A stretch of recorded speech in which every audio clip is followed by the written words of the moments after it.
All right, so now we're on to everyone's favorite topic, keeping up to date with the myriad privacy laws, not only in the U.S. but internationally.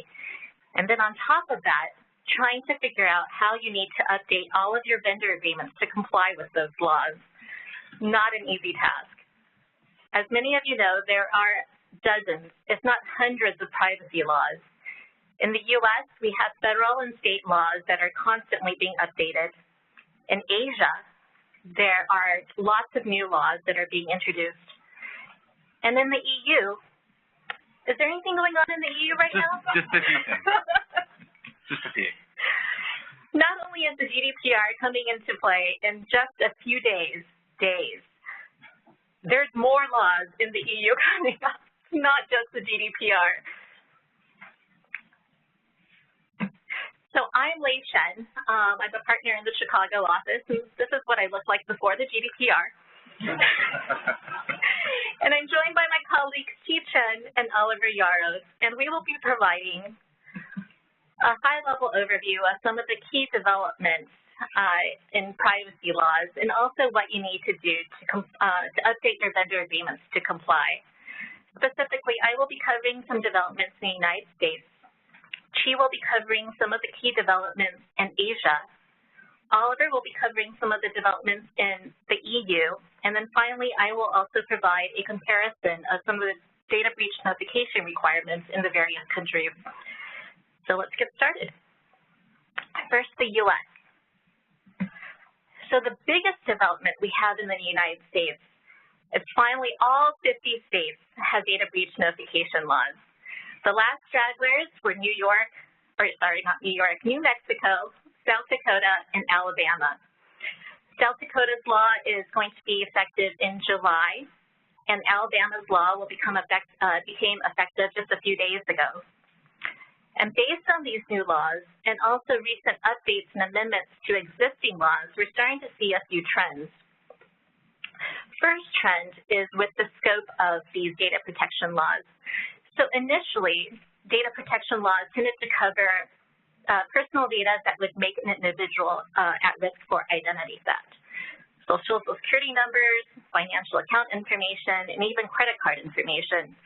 But more and more, we're starting to see these laws cover other information, including medical information, health information, biometric data, and also account information, which is a username or email address along with a password that would enable a person to access a person's account. Another trend that we're seeing is in terms of data breach notification timeframes. So initially, a lot of these data breach notification laws had very general or vague timeframes, such as notification to an individual as soon as reasonably practicable. Now we're starting to see laws with more specific timeframes. So, for example, we're seeing 45 days and 60 days, but the fastest is still Florida with 30 days. So how should you be updating your vendor agreements to comply? Well, if you have the definition of personal data in your vendor agreements is tied to specific elements, you'd want to update those data elements to comply with these new data breach notification laws.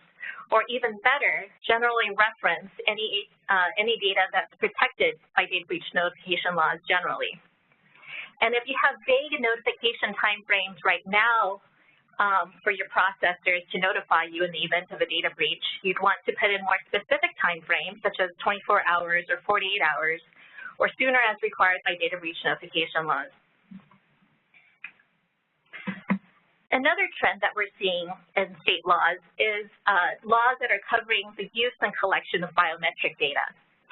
So the original law was in Illinois, which was the Illinois Biometric Information Privacy Act, or BIPA. And that was followed by a law in Texas, and then finally, more recently, a law in Washington. And these laws govern the use and collection of biometric information, such as fingerprints, and it also requires notice and consent in certain instances. Illinois is still the most stringent, but a lot of these laws are starting to follow, a lot of these states are starting to follow suit. And one trend that we're seeing is that a lot of states are starting to protect biometric information. A lot of states are starting to introduce laws that are very similar to the Illinois laws. And even though not many have been passed, we are seeing a lot more being introduced. And also, these biometric data is being protected by data breach notification laws and even cybersecurity laws, such as the New York DFS Cybersecurity Regulation, which we'll talk about next. So what impact does this have to your vendor agreements? Well, if any of your vendors are collecting biometric information on your behalf, make sure they are providing notice and are providing consent where required so that you can use that information. Another trend that we're seeing is the expansion of sector-specific cybersecurity regulation, particularly in the financial industry. And the most prominent of these laws is the New York DFS Cybersecurity Regulation, which requires certain cybersecurity policies to be in place, certain risk assessments to be made, having two-party authentication, among various other requirements. But with respect to your vendor agreements, the most important impact is you need to develop a minimum third-party security requirements for your vendors to meet in order to continue doing business with you if they're going to have access to any of that protected information. And we are starting to see other states follow this trend, although they aren't as stringent as the New York DFS requirement yet. And those states include Colorado and Vermont.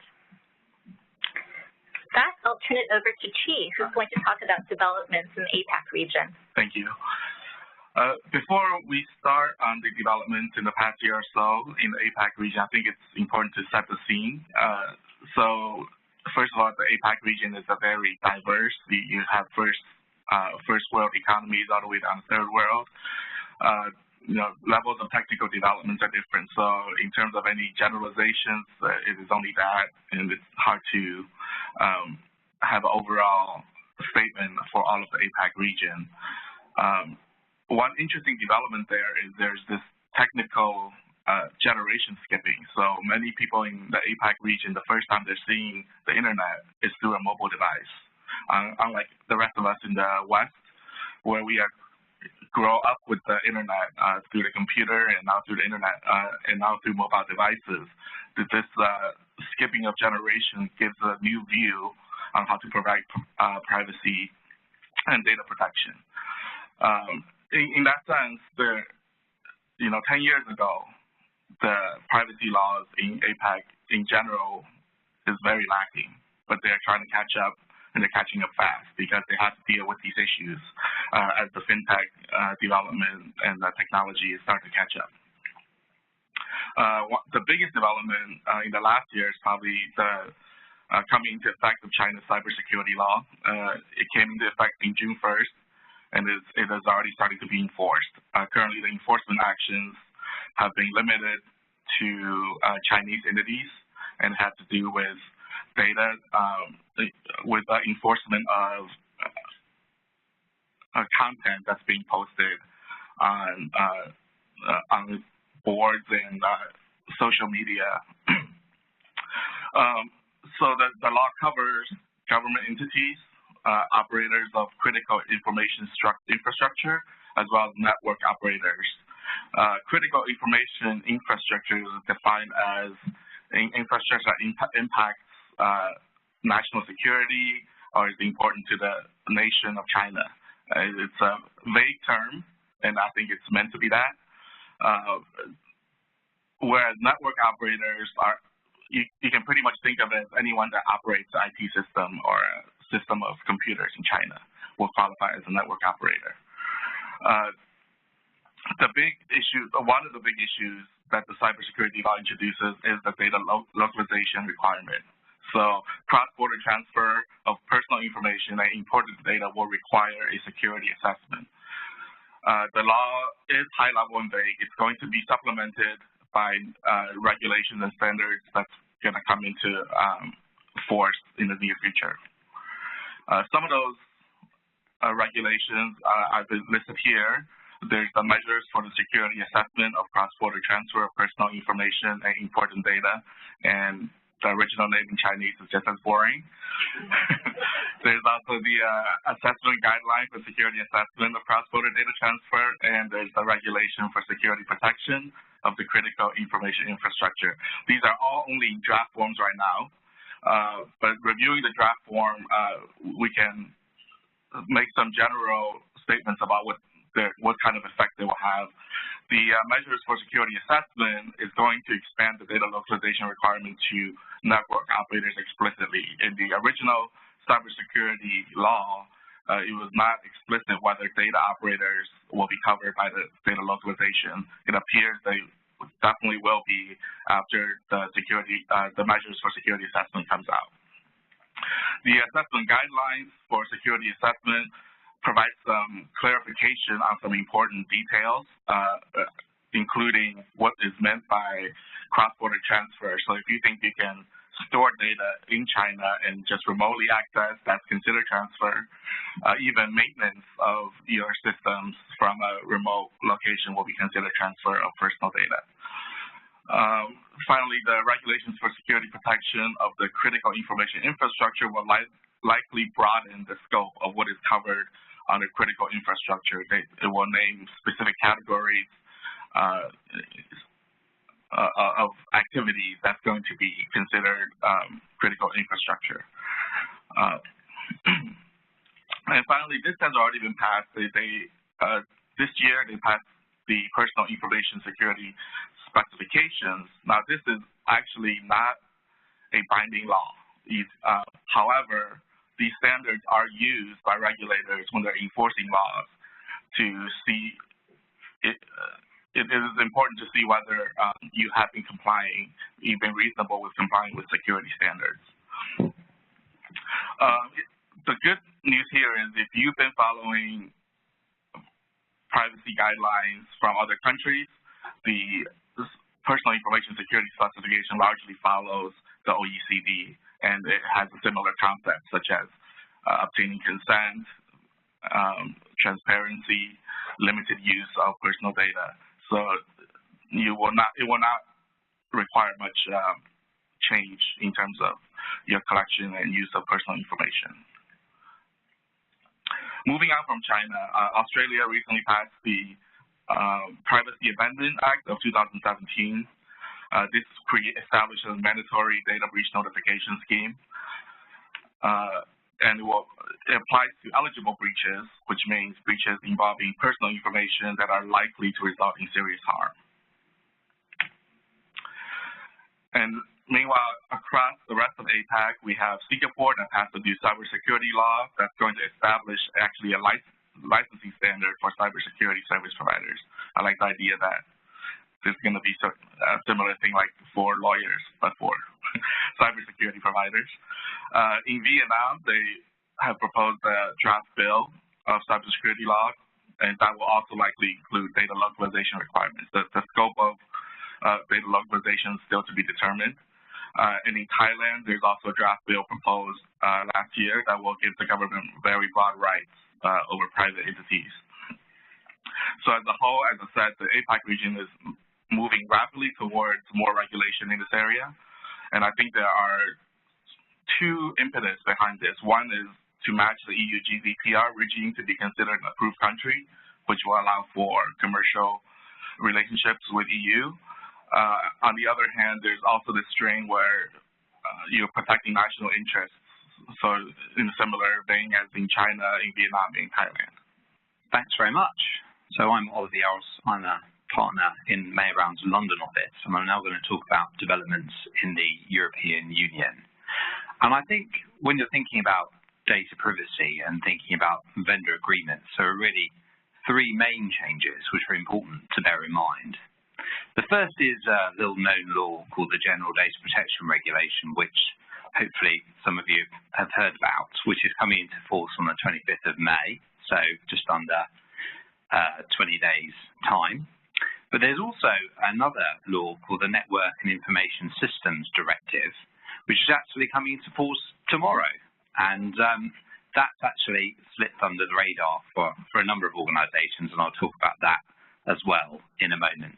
And another thing to keep on the horizon is the EPrivacy Regulation, which is still being discussed at the European level, and it hasn't been finalised yet, but is likely to come into force later in 2018. So 2018 is likely to be a big year for those of you that have data about individuals in the EU. So I'm going to take each of those in turn and give you a little summary. So the General Data Protection Regulation is a massive change in Europe, and hopefully it's something that most of you in the room have heard about. It's a regulation, so it's a law that applies throughout Europe in pretty much the same way. There's supplementary laws that particular nation states have brought in to supplement the GDPR, but in the main, the obligations are the same wherever you are in Europe. And effectively, what it governs is the processing of personal data by businesses that are established in the EU or are collecting information about individuals that are in the EU in the context of offering them goods or services or monitoring or tracking their behaviour in some way. So it applies to organisations in the EU and it applies to organisations outside of the EU, and that's where a lot of work has been done up to date with organisations in the US and elsewhere, working out what their exposure is to the GDPR and what they've got to do internally to get ready, and also with their vendors as well. There are significantly higher fines for failing to process personal data in accordance with the GDPR, and the maximum fine that can be issued is up to 4% of an organisation's worldwide turnover. So it's a big number that could be issued by way of a fine by a European Data Protection Authority. And the typical things that a big fine gets issued for by a European Data Protection Authority are things like data breaches and also misuse of personal data about people in the EU, particularly where there is invisible processing that has gone on. That is, situations where people aren't aware that you're doing certain things with their data. And of course, that has been something that's been in the news recently. But a lot of the changes that are actually coming in as a result of the GDPR are really about internal compliance and governance relating to personal data. And as Linda mentioned earlier today, it's about privacy by design and by default. So it's changing a mindset within the organisation to get organisations to think about how they, if they have got data that's within scope of the GDPR, how they think about an individual's privacy rights under European law, and make sure that a new technology or some other project that you might be doing, such as an outsourcing, should be shaped in order to minimise the effects that there might be to that individual's privacy rights. So not just going through that process, but documenting that you've gone through that process and documenting the decisions that you've come to about what you're actually going to do under the GDPR. So, for example, there's a requirement to create a record of all the data that you've got that's within the scope of the GDPR and to maintain that. There's a requirement to provide a fair processing notice to tell individuals what you're doing with their data, and that might be in a number of different ways. You might have an employee handbook for employee data where you provide that notice, or on a job application form.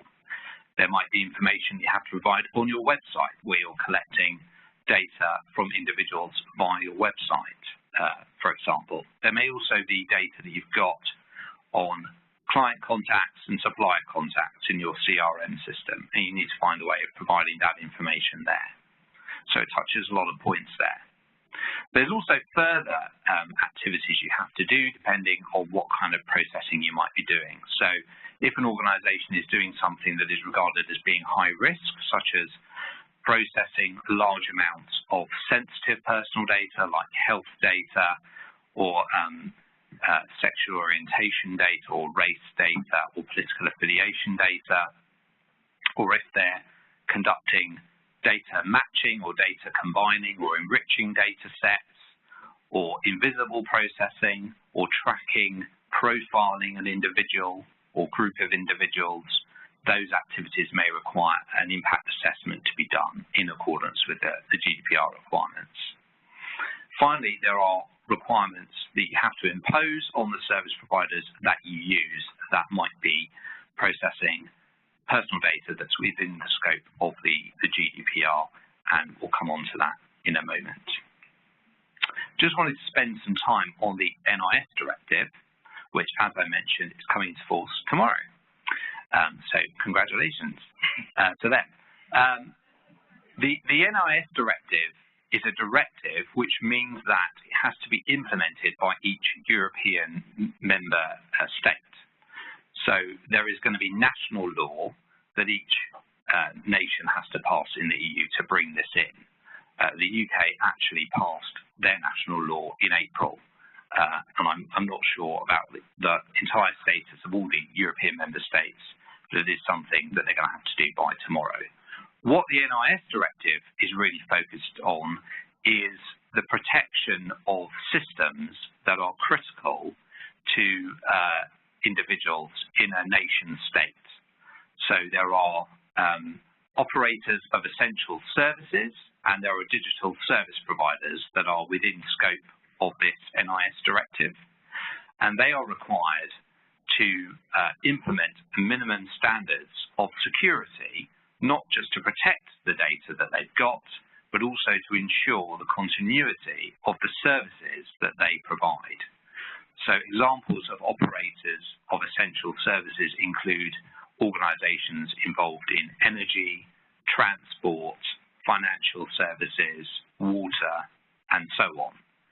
The type of operators that could be disrupted by nation states or other sort of cyber threat actors that could affect the delivery of those services within a member state. So the NIS Directive is really focused at making sure that there is a minimum standard of security that is adopted by those operators of essential services, and that there is also a central authority within each member state that takes charge of overseeing that for each sector and coordinates cyber threat sharing, for example. So it facilitates that. There is also a security breach notification requirement for those providers under the NIS Directive, and it matches the requirement that's in the GDPR. So you've got to notify without undue delay and where feasible within 72 hours. And Shen's going to talk about the security breach requirements in different countries later on. Digital service providers are also required to comply with the NIS Directive. Unlike operators of essential services, which have to be identified by each member state, so a member state actually gets to identify that these banks, these energy providers are operators of essential services, there's just a loose definition of what might be a digital service provider. So it's a search engine, it's a entity that provides an online marketplace, and so on.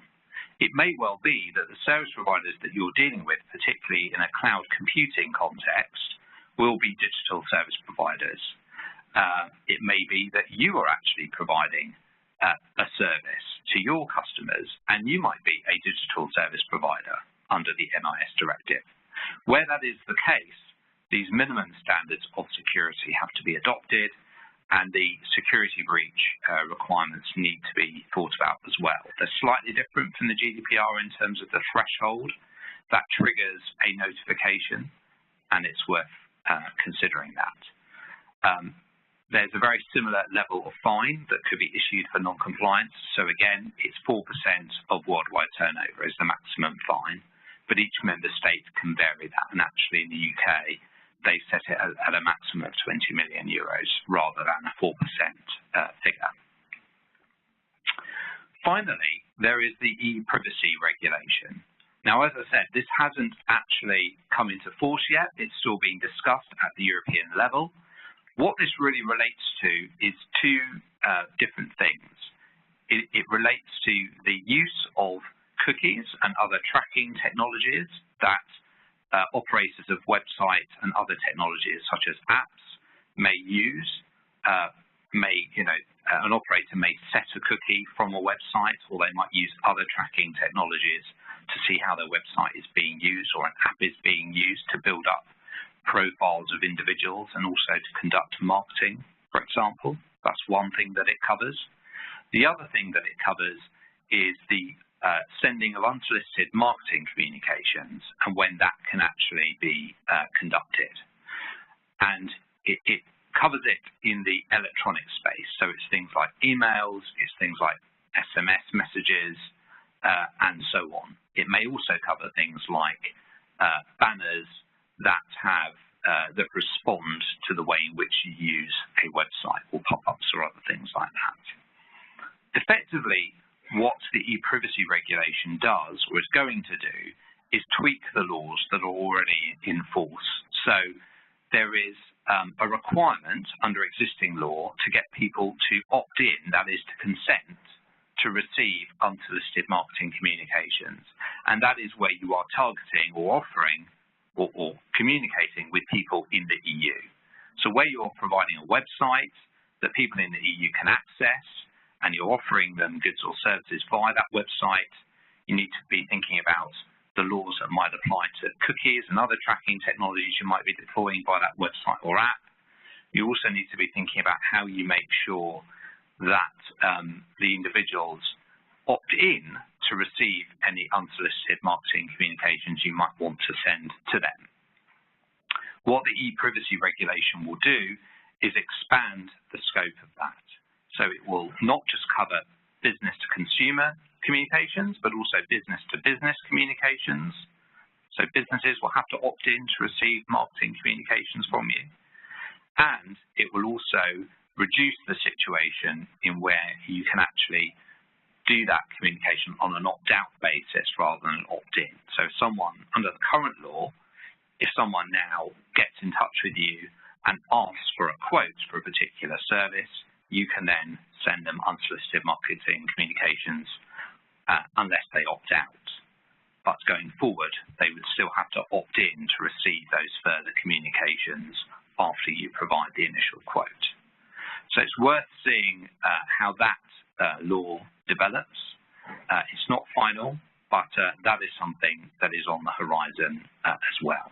And again, there are going to be high fines, the same level of fines under the GDPR for failing to comply with that.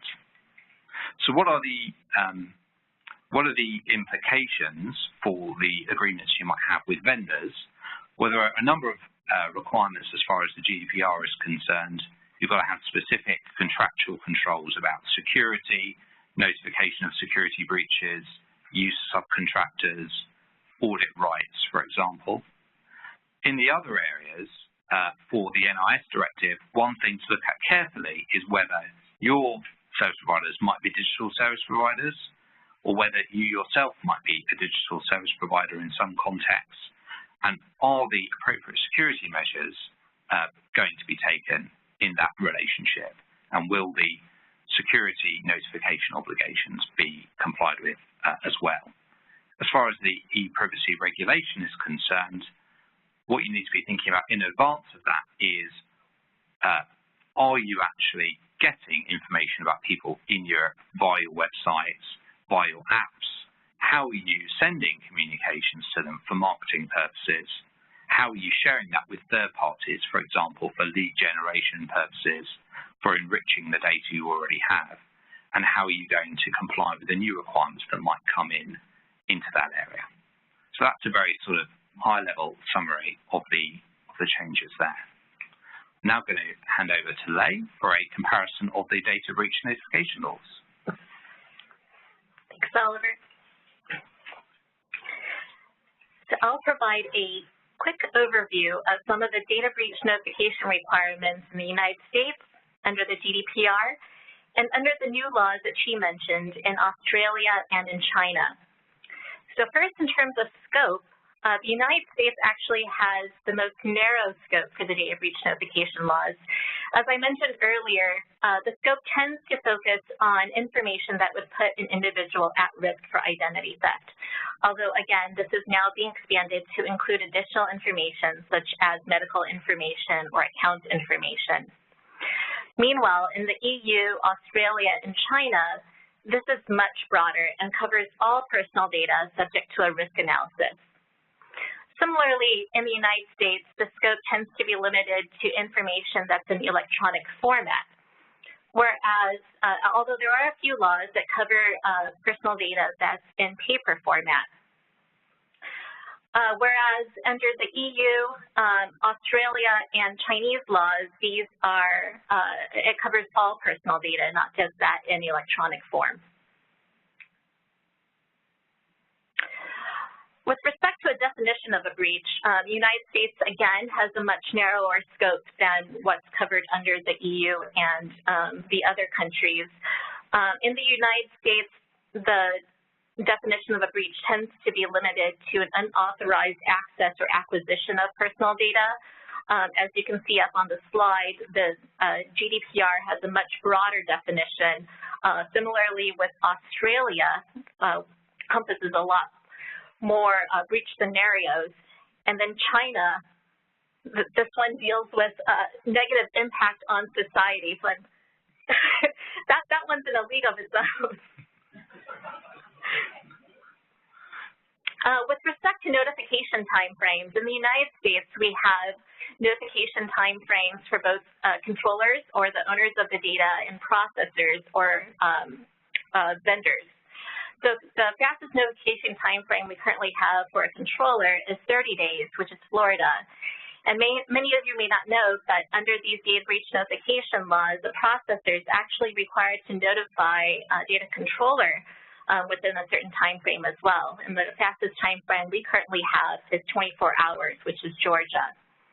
The GDPR has similar requirements, although a lot faster, especially for a controller. A controller needs to notify a supervisory authority within 72 hours, and it also needs to notify an individual without undue delay. Again, these are all subject to a risk analysis. And then a processor has to notify a controller of a data breach without undue delay. And there's actually no risk analysis involved here. They have to notify a controller in the event of any data breach. So that's a very broad obligation.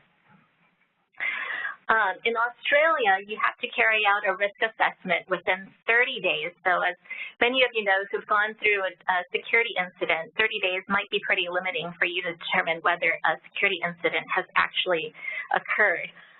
But you need to then notify a supervisory authority as soon as practicable, and then after that, the individual as soon as practicable. And in China, yeah, this is for breaches that are considered significant or very significant, you have to immediately report the breach. And for other levels of breaches, you have to timely report that breach. Whom to notify? The United States might actually be an outlier here in terms that it's actually more stringent than the EU and the other countries. In the United States, not only do you have to notify the affected individuals, but there various states have other entities that you need to notify, including state AGs or credit reporting agencies, among other entities. The EU, on the other hand, you just need to notify a supervisory authority and in certain circumstances the individual, and same thing with Australia and China. And finally, liability and fines. Most of the liability, as you may know, in the United States comes from class action lawsuits, although we are seeing more government enforcement actions with respect to data breaches. Under the GDPR, the fines are actually 2% of global turnover or 10 million euro, whichever is higher. This is lower than the 4% that Oliver mentioned earlier, but keep in mind this is just the liability for a data breach. If you are found to have had, for example, a lack of security that then leads up to your data breach that you don't notify an individual or supervisory authority on, they can actually compound the fines. Australia, it's 22.1 million maximum fine in Australian dollars, and then in China, it's 500,000 renminbi as the maximum fine. So with that, I think we have a couple of minutes for questions.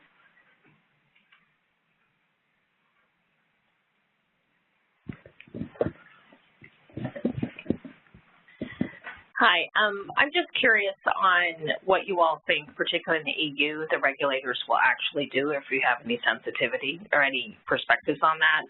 There's a lot of people running around with their hair on fire about the 4% global revenues, but looking at actual fines that they've given in circumstances, so for example, the safe harbor fines that the German DPA did on Pepsi and Adobe, they were pretty de minimis, right? So I'm just curious if you're getting any sense as far as where the regulators actually will set the fines.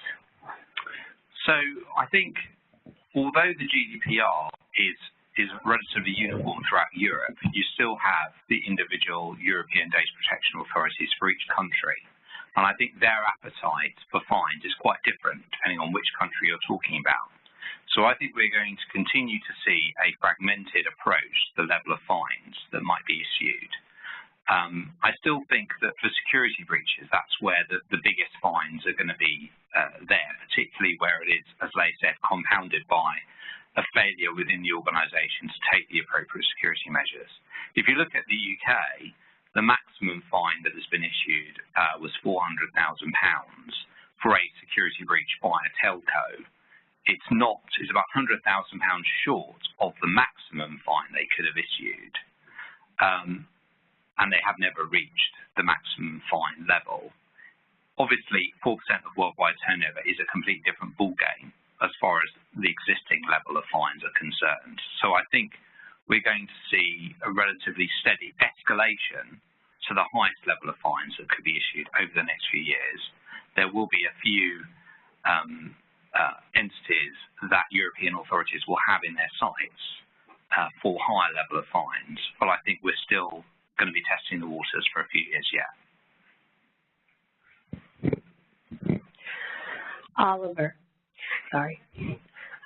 Pretend that you're an apologist for the EU Commission for the moment, and please help us understand why, in their wisdom, they feel that they need to regulate what seems to be business communication under the EPrivacy Directive.